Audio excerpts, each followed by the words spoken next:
Makalipas ang halos isang taon, kahit papaano, pumubuti na raw ang buhay ni na Anthony at Ulo. Hello po, Kuya Atong. Hello po. Kamusta ka, Ulo? Okay lang po. Parang ang bilis mong lumaki nung huli kita nakita.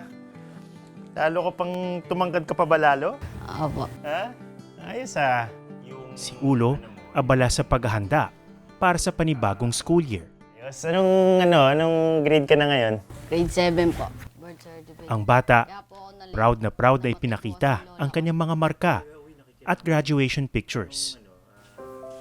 Aba, ito yung attendance Parang akong magulang mo Re-review ko yung attendance mo.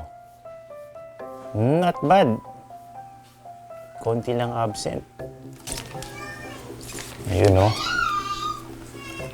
Ganda ng postura mo dito Eto, ano to? Ayan po yung picture ko, yung graduate rin po ako. Okay kamusta ka naman? Kamusta ka nung huling, mula nung huli tayo nagkita? Okay naman po. Ha? Okay naman po, gumanda po ang buhay namin. Talaga? Opo. Bakit parang gumanda? Dahil napaayos po namin bahay namin. At may sarili na pong bangka si Papa. Hindi na po siya nangangamuhan. Nahawak na po siya ng bangka. Okay oo. So yung kita niya medyo gumanda-ganda ng konti. Opo. Kaya niya po napagawa yung harap namin. Pero pag amin ni Ulo, pinipili pa rin daw niyang sumama sa laot tuwing walang pasok. Ikaw, sumasama ka pa ba doon sa kanya? Opo. Minsan-minsan na lang po. Bakit tumutulong ka pa rin? Para may pambaon rin po ako. Para di na po mangingi sa kanila. Noong bakasyon nga raw, nakaipon si Ulo ng sapat na pera para mabili ang matagal na niyang inaasam na school bag. Ng bag. Eto po. Oy! Wow! Naks naman! Ayan po. Wow! Ikaw bumili nito? Opo. Saan mo siya binili? Sa online shopping? Opo. Ang ganda ng kulay, Magkano bili mo dito? 100 po. 500? Opo.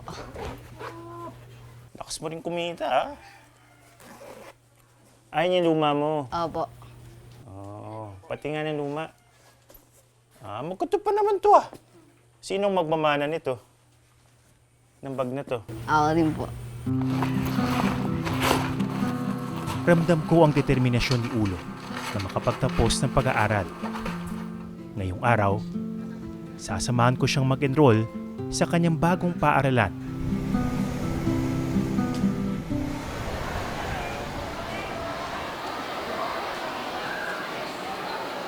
Morning po. I-enroll po si Ulo. Okay, last name, first name, then your middle name.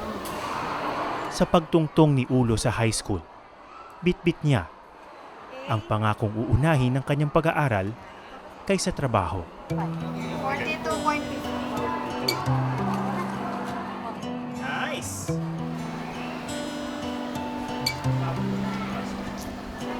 Ito mga magiging kaklase mo.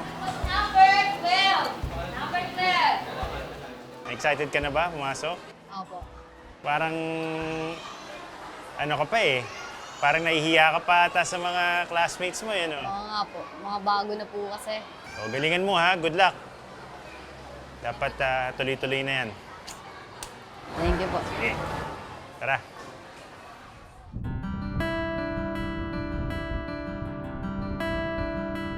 Sa Bacoor, Cavite naman, kadadaong lamang ni Anthony mula sa buong araw ng pagtatahong.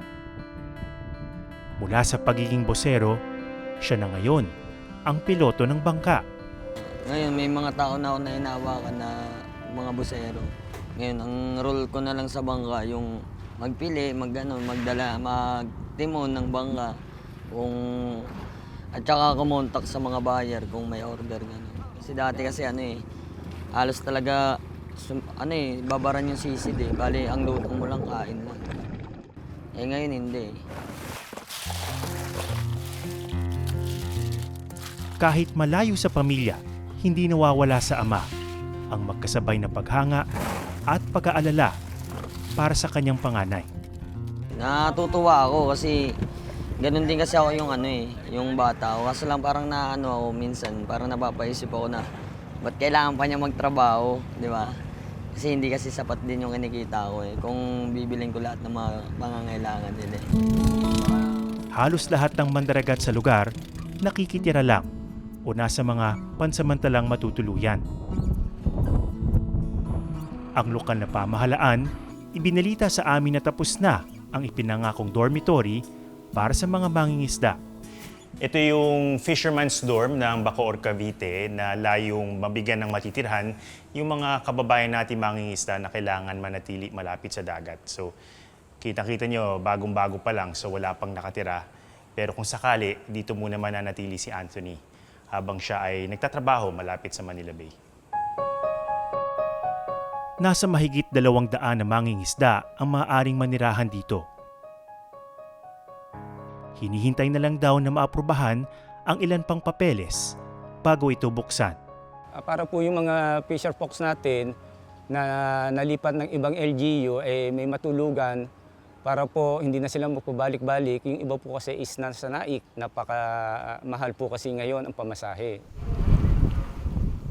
Para kay Anthony, malaking tulong ito sa mga gaya niyang dito sa Bacoor naghahanap buhay. Natuwa. Kaso lang, paano nga po pala yung ano, yung walang mga sariling bangka pero nananamahan lang. Pero talagang nagtatrabaho sa dagat. Paano kaya sila, no? Makakatira rin kaya sila doon? May mga tanong man na wala pang malinaw na kasagutan, hindi daw nawawalan ng pag-asa si Anthony.